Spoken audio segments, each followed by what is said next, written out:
रात समय उठी व्रजबाला, गावत मंगल गीत रसाला। कर सिंगार मथनिया धोवे, अपनो अपनो दयो विलोवे। कनक पाट बैठे मनमोहन, लागी रही जसुमती अति गोहन।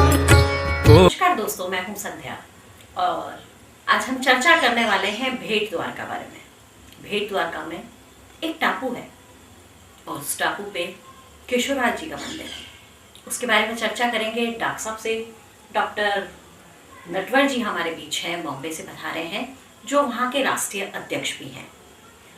इस चर्चा के दौरान हम इतनी लाइव चीज़ों पे बात करेंगे कि आपको लगेगा कि कब मैं भेंट द्वारका जाऊं और कब मैं हमारे पुष्करनाथ के जो इष्ट देव हैं उनसे मैं मुलाकात करूं, उनके दर्शन करूं और उनके चरण स्पर्श कर कर मैं अपना जीवन सार्थक करूं।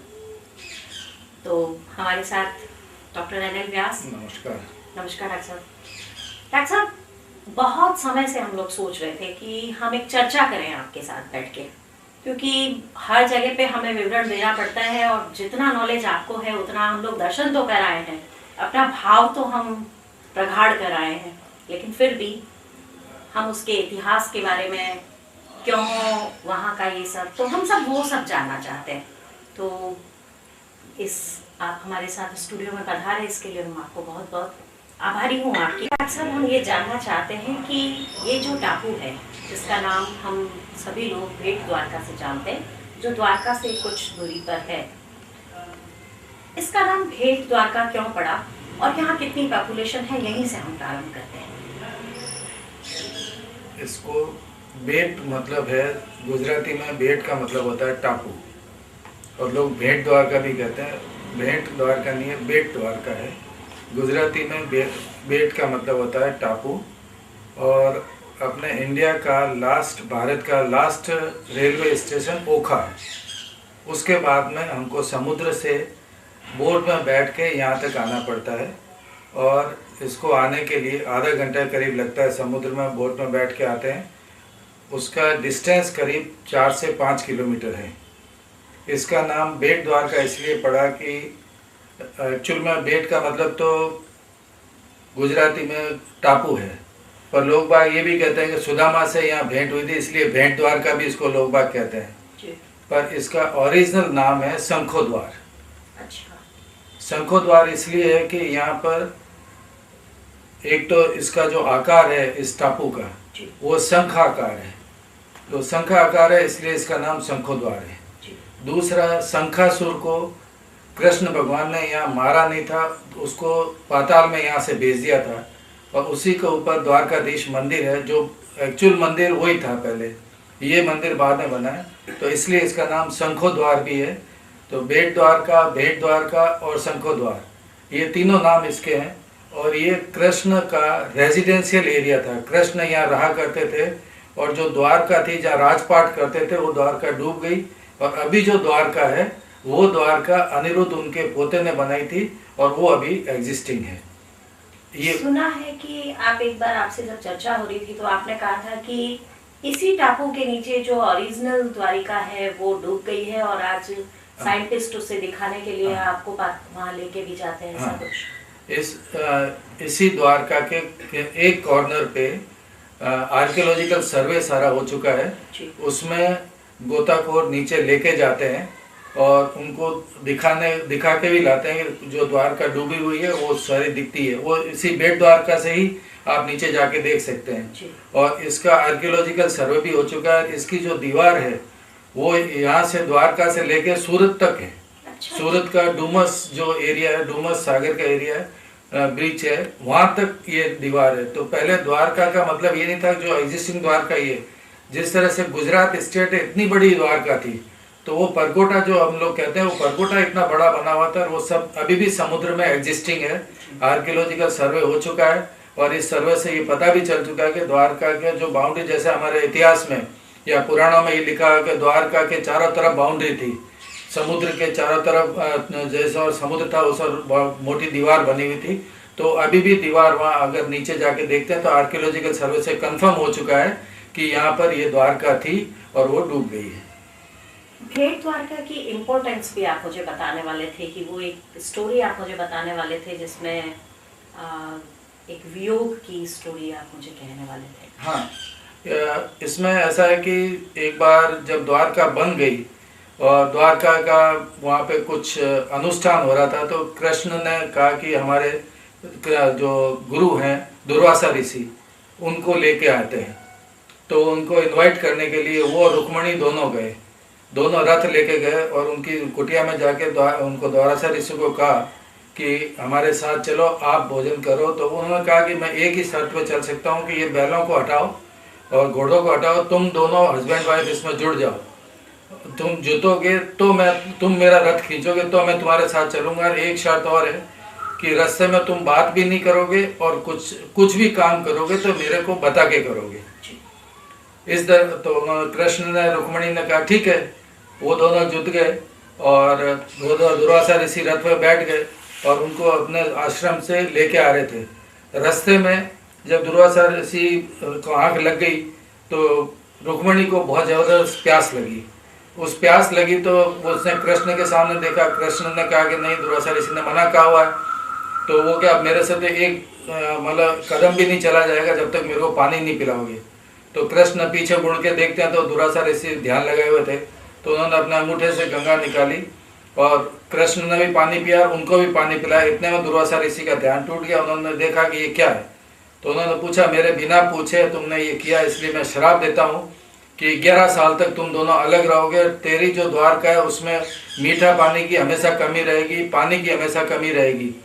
ये श्राप उन्होंने दे दिया। तो इस वियोग में जब कृष्ण और रुक्मणी अलग अलग हो गए तो वियोग में, कृष्ण के वियोग में रुक्मणी ने मिट्टी से द्वारकाधीश की मूर्ति बनाई और वो मूर्ति रोजाना बनाते गया। जब 11 साल कंप्लीट हो गए और उस कंप्लीट होने के जस्ट एक आंखें उनकी बाकी रह गई थी द्वारकाधीश की बनाने वाली, तब तो द्वारकाधीश आ गए। 11 साल पूरा होते वो अधूरी रह गई, आंखें नहीं बनी और वो मूर्ति वहीं रह गई। और उस मूर्ति को फिर बाद में कालानुसार वो मूर्ति कहीं रह गई और इस मूर्ति के ऊपर मिट्टी वगैरह आ गई। तो उसके बाद में जब आज से 1500 साल पहले या 2000 साल पहले जब एक लोगों ने देखा कि एक गाय जा रही है, गाय वहाँ जाके दूध अपना निकाल देती है, तब लोगों ने जाके वहाँ देखा तो एक कोई ऋषि थे, उन्होंने उसको खोदा भेंट द्वारका में। तो खोदा तो उसके अंदर से मूर्ति ये निकली। तब पता लगा कि ये मूर्ति वही है। उस मूर्ति को अभी जो बना हुआ है मंदिर उसमें स्थापित किया गया। ये मंदिर जो अभी का द्वारकाधीश मंदिर जो लोग देखते हैं या उसकी दर्शन करते हैं वो 1500 साल पुराना है। वो मूर्ति लाके और वो यहाँ लगाई गई है। वो रुक्मणी की बनाई हुई मूर्ति है जिसमें आंखें अभी भी नहीं है, आंखें लगाते हैं और वो मूर्ति मिट्टी की है। बाकी सारी मूर्तियाँ वहाँ पे जो सब पत्थर की बनी हुई है, पर ये एक स्वरूप जो है वो मिट्टी का है। ये हिस्ट्री है इसकी। इतनी सुंदर कथा जो लोग जानते ही नहीं है और दर्शन करके लौट आते हैं। बड़ा आनंद होता है कि इनके पीछे इतनी सुंदर गाथाएं, इतनी सुंदर कथाएं हैं। मैं सीधा सीधा घूमूंगी क्योंकि मुझे जाना है केशवराय जी मंदिर। और केशवराय जी मंदिर मैं आपसे जानना चाहूंगी कि कृष्ण का नाम केशवराय क्यों पड़ा?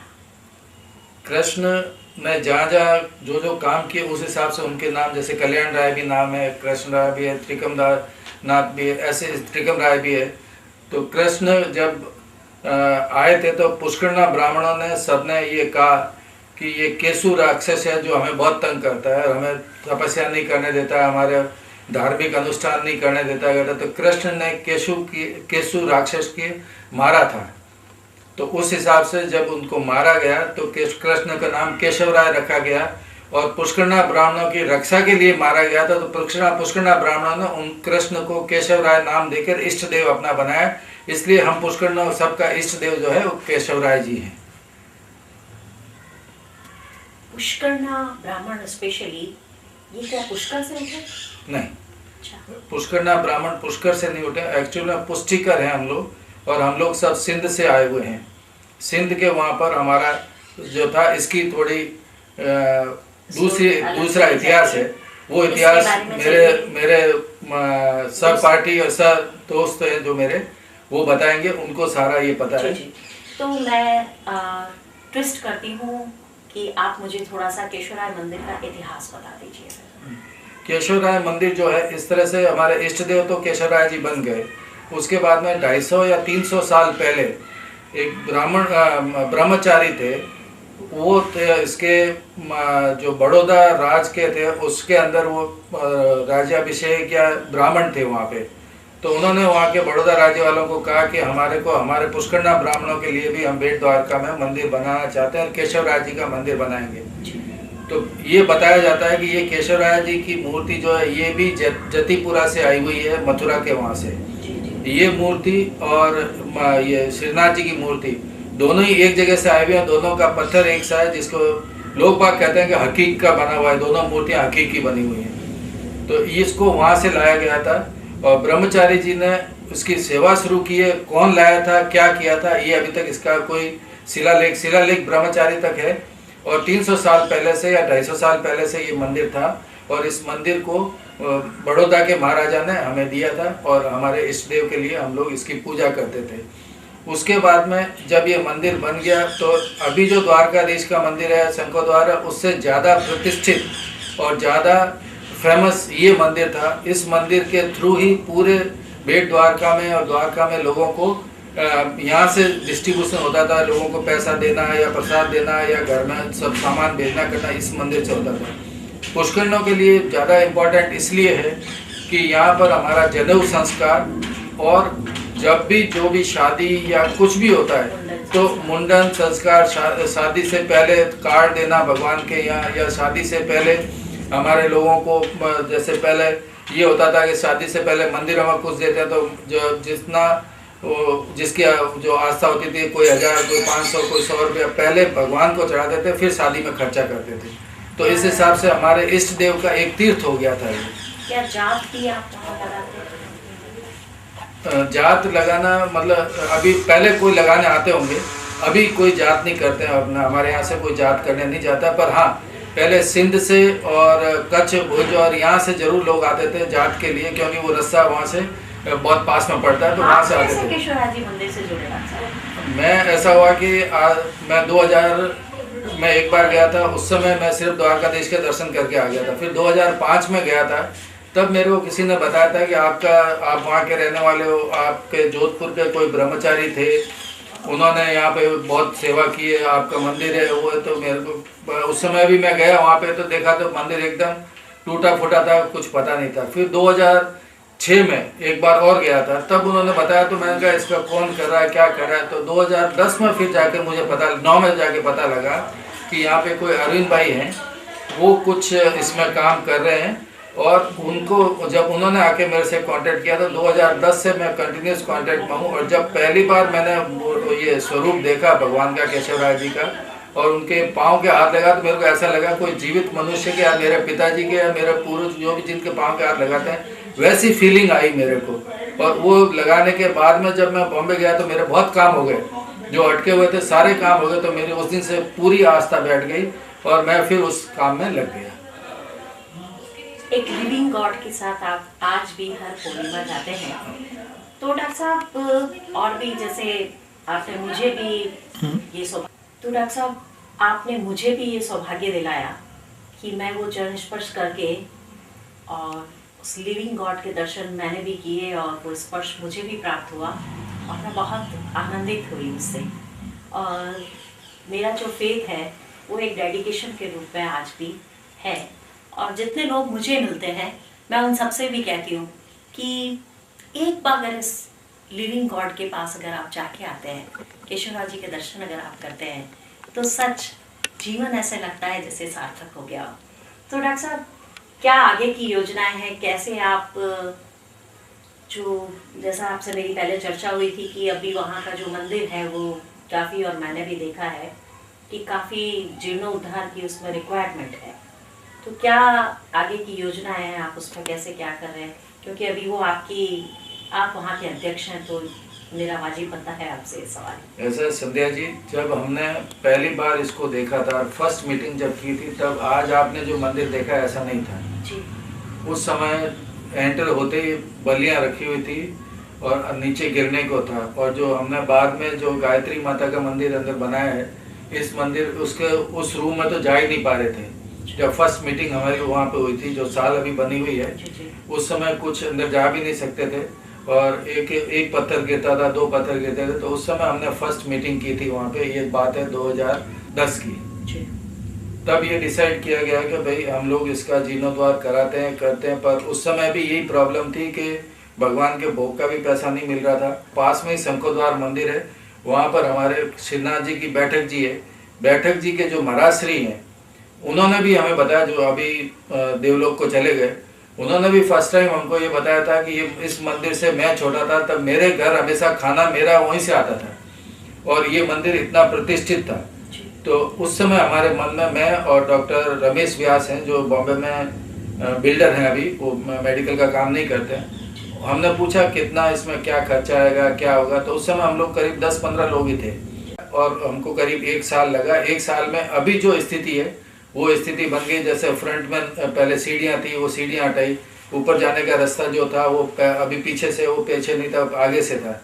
और आगे का मतलब सारा अभी जो रिनोवेट हुआ, वो सारा वो अभी जो सब बना है, वो सब कुछ अभी बाद में बना है, वो बना है। और अंदर का जो पीछे जो परिक्रमा करते हैं वो सारा बनाया था।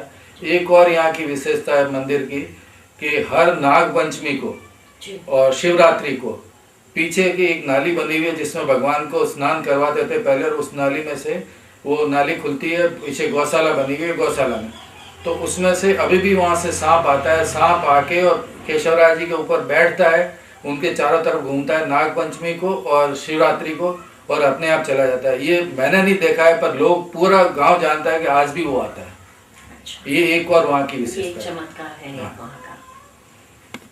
चमत्कारों की तो श्रृंखला आपके जीवन में बहुत सारी है और वहाँ के जुड़े हुए और डिवोटीज के साथ भी है, लेकिन हम ये भी चाहते हैं साथ साथ में कि आप हमें ये भी बता दें कि ज़्यादा से ज़्यादा पुष्करना उससे जुड़ते हैं, तो पुष्करनाओं के वहाँ जाने के लिए क्या ट्रेन की सुविधा है या कोई फ्लाइट से जा सकते हैं या बाई बस जा सकते हैं, क्या उनके लिए रहता है और रहने खाने वगैरह की कोई सुविधा वहाँ पे जाने के लिए ट्रेन का तो सीधा रास्ता है, ओखा तक जाता है ट्रेन, जो लास्ट स्टेशन है अपने भारत का, वहाँ तक जाती है। उसके बाद हमें बोट में जाना पड़ता है। बस से जाए तो बस भी ओखा तक जाती है और वहाँ से कितना किलोमीटर? ओखा से समुद्र में आपको 3 से 5 किलोमीटर के करीब होता है, तो समुद्र में बोट में आना पड़ता है। पर अभी रिलायंस वाले एक ब्रिज बना रहे हैं, तो 1-1.5 साल में ब्रिज बन जाएगा तो डायरेक्ट आप लोग रोड से कनेक्ट हो जाएंगे। अच्छा। तो बाई बस या बाई रोड आप आराम से जा सकते हैं।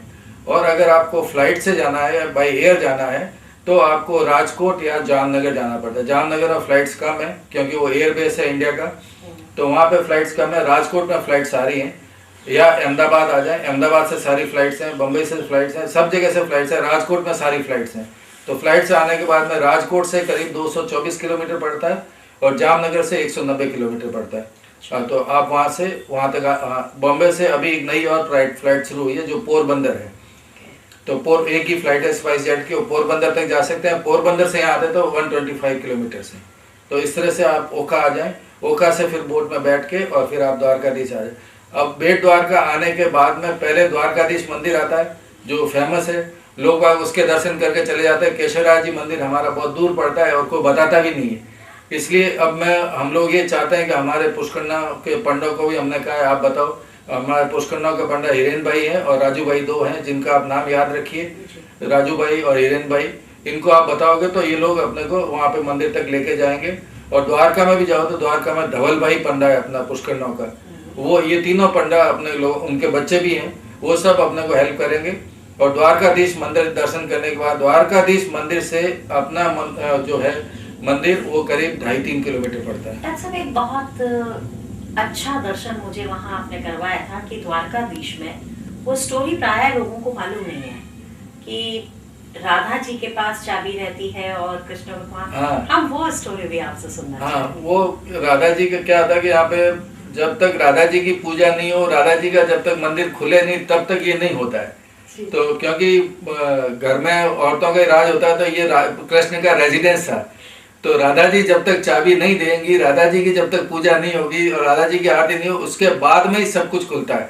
तो राधा जी जब चाबी दे देती हैं तब जाके कृष्ण भगवान के दर्शन होते हैं। तो ये बहुत अच्छी स्टोरी है। यहाँ पर 2 बार ऐसे फंक्शन भी होते हैं, जैसे तुलसी विवाह और रुक्मणी विवाह। ये 2 फंक्शन इतने अच्छे होते हैं यहाँ पे, तो यह देखने लायक और दर्शनीय है। वो द्वारकाधीश की मूर्ति जो है, जो वहाँ पर उसको समुद्र के किनारे लेके जाते हैं, समुद्र में उसकी स्नान करवाते हैं, उनको समुद्र से स्नान करवा के वापस उसको दूल्हा बना के मूर्ति को, कृष्ण को उसको डोली में बिठा के, और फिर द्वारकाधीश मंदिर से हमारे केशवराय जी मंदिर के सामने एक मैदान है, उस मैदान में ले जाते हैं और उसमें फिर जैसे रुक्मणी को भगा के लाते हैं वैसे ये लोग वहाँ जाते हैं। फिर बाद में उसमें दोनों को बिठा के दौड़ के लेके आते हैं। फिर बाद में हमारे मंदिर के आगे एक और तालाब है, उस तालाब में उसको विश्राम देते हैं और फिर रात भर वहाँ पर फंक्शन होता है द्वारकाधीश मंदिर में। सुबह 4 बजे आरती हो करता है। बहुत ही मतलब दर्शनीय और इतना अच्छा लगता है जैसे कोई रियल शादी हो रही है, बाराती आते हैं, वो करते हैं। तो हमारे केशवराय जी मंदिर के सामने ही सब रुकते हैं और वहाँ पर हमारे केशवराय जी, हमारा जो ट्रस्ट है, हमारी जो समिति बनी हुई है, उसमें से कोई न कोई दानवीर उसमें चाय पानी नाश्ता उनको सबको देते हैं, पूरे गांव को, क्योंकि पूरे गांव की पॉपुलेशन करीब 6 से 8 हज़ार है और उसमें से भी 2000 हमारे हिंदू हैं, बाकी सब मुसलमान हैं। और 2000 हिंदुओं में सिर्फ एक घर पुष्करणों का है, वो दिलीप भाई भट्ट का घर है और कोई पुष्करण रहता ही नहीं है वहाँ पे। तो इसलिए मेरी ये इच्छा है। पर्टिकुलर रीजन तो मेरे को नहीं पता लगा कुछ, पर वो एक ही रहते हैं। मेरी एक और इच्छा है कि अगर मंदिर अच्छा बन जाए तो हम पुष्करणा लोग एक ऐसी जमीन लें जिसके अंदर के पुष्करणा की जैसे धर्मशाला होती है या पुष्करणों का विश्राम गृह होता है, ऐसा भी हम बनाएं। और इसलिए क्योंकि जो भी आए उसके रहने की उचित व्यवस्था अभी है, अभी भी है उचित व्यवस्था। जैसे 10-15 लोग जाएं तो हमारे मंदिर में रह सकते हैं, खाना पीना का सब व्यवस्था है। पर हम लोगों की आगे की जो योजना है वो मैं कभी आपको और बताऊंगा, या अभी आप पूछेंगे तो बताऊंगा। नहीं, बिल्कुल हम जानना चाहते हैं। मैंने आपसे सवाल भी किया कि आप एज ए अध्यक्ष आगे आपकी क्या योजना है इसमें, आप क्या इसमें और आगे करना चाहते हैं? हमारी योजना 3 है इसमें। एक योजना पूरे मंदिर का जीर्णोद्धार करना, समितियां बनेगी। समिति जैसे अभी हमने उत्सव समिति बनाई हुई है और वो बहुत अच्छी तरह से चल रही है। और वहाँ पे हमारे भरत भाई करके हैं और दिलीप भाई बोड़ा हैं, ये 2 हैं जो पूर्णिमा जाते हैं, वहाँ ध्वजारोहण करते हैं हर पूर्णिमा को। तो उनको हमने उत्सव समिति का बनाया हुआ है, वो कलेक्शन करते हैं, हर उत्सव वहाँ पे हो जाता है। तो इस तरह से हम समितियाँ भी बनाएंगे। तो और उसके बाद में जीर्णोद्धार के बाद में एक संस्कृत महाविद्यालय हम वहाँ खोलना चाहते हैं। और दूसरा वहाँ पर जिस तरह से इसमें गुरुद्वारा में उसमें लंगर होता है, उस तरह से सुबह शाम यहाँ पर फ्री भोजन और चाय नाश्ता मिलता रहे, ऐसी व्यवस्था मैं चाहता हूँ वहाँ पे। मेरी ये सोच है और मेरा ये विचार है कि हम लोग ये कर पाएंगे। अगर केशवराय जी हमारे ऊपर आशीर्वाद देंगे तो हम ये काम भी कर पाएंगे। और वो भी भगवान केशवराय का आशीर्वाद जो कि आपके इष्ट देव हैं, तो ये आपकी मनोकामना जरूर से पूर्ण करेंगे। बस भगवान से ये हम समय की एक सीमा है डॉक्टर साहब, क्षमा चाहती हूँ आपसे, बीच में टोक रही हूँ आपको, लेकिन हम ईश्वर का मनन चिंतन जितना करते हैं, ईश्वर हमें उतना ही अपना वरदान, अपनी बात और अपने भक्त और अपने बच्चों की बात जरूर से सुनते हैं। तो डॉक्टर साहब बहुत बहुत धन्यवाद करती हूँ आपका। जय केशवराय। जय केशवराय जी। और आप स्टूडियो में पधारे और आपने अपना बहुमूल्य समय हमें दिया और समाज हित एक शायद हमारे इंटरव्यू बहुत सार्थक होगा। बहुत बहुत धन्यवाद। जय केशवराय। साथ थे डॉक्टर, नमस्कार। तो दोस्तों हमारे साथ थे डॉक्टर NL व्यास जो बॉम्बे से पधारे और वो है अध्यक्ष केशवराय मंदिर के जो भेट द्वारका में स्थित है। आज आपने जाना कि कितना अच्छा ड्रीम लेकर कोई डॉक्टर एक परोपकार के लिए निकलता है और अपने समाज के लिए निकलता है, और इसके पीछे कारण क्या हो सकता है जानते हैं दोस्तों? ये होता है अपने जीवन को सार्थक बनाने का एक सुंदर और उत्तम प्रयास। धन्यवाद।